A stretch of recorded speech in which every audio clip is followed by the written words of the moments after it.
Olá, seus lindos, lindas e lindos que vão fazer Enem logo logo e não teve, com todo esse ano perturbado aí, não teve tempo para estudar para sua prova de inglês. Então hoje eu quero mostrar aqui para vocês 3 dicas infalíveis que você precisa saber para ir bem na sua prova do Enem.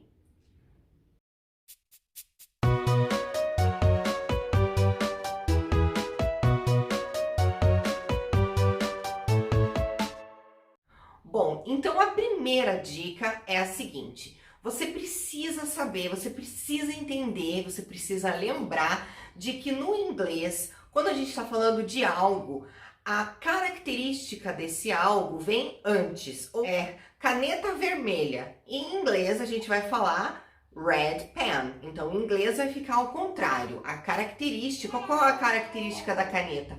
É vermelha. Então o vermelho vem antes da caneta. Isso sempre vai acontecer em inglês. Então só memoriza isso. Em inglês é assim, certo? Isso vai te ajudar muito, principalmente em questões assim de gramática. Segunda dica.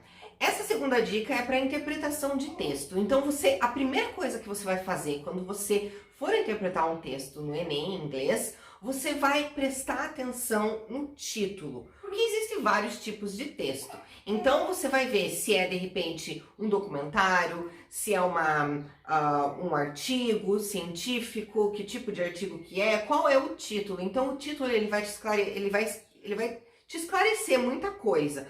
Então veja se é um artigo, se é uma reportagem, se é um documentário, se é enfim, um relato, né? Isso você já vai ter uma base do que você espera do texto. Isso vai te ajudar muito, vai facilitar muito você ter isso em mente.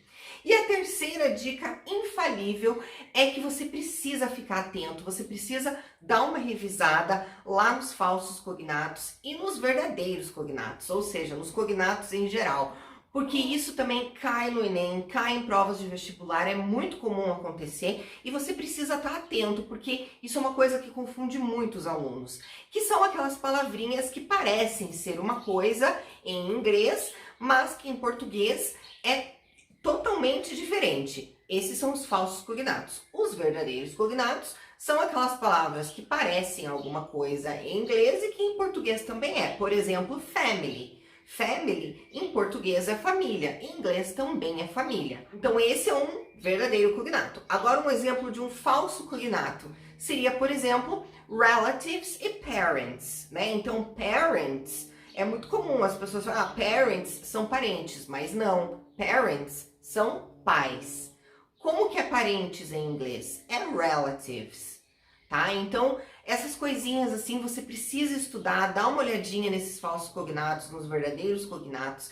E se você tá assim, sem saber para onde correr, se você tá tendo fantasmas com a prova de inglês do Enem, então você precisa conhecer o meu método, que é Inglês Sem Fantasmas para o Enem, que é um método super rápido, que é uma coisa assim para você que não teve muito tempo para estudar, que você precisa assim dos spots certos, você precisa ir direto ao ponto. É um resumão que eu fiz para você ir super bem no Enem, com dicas rápidas, fáceis e com tudo que realmente cai sem perder tempo. Então, corre lá no meu Insta, Teacher Lê Durigan, e vem falar comigo no direct que eu te explico melhor como que funciona. E é isso aí, gente. Desejo para todos um ótimo Enem. Estudem e não se esqueçam das dicas da Teacher Lê. Um beijo e até a nossa próxima aula.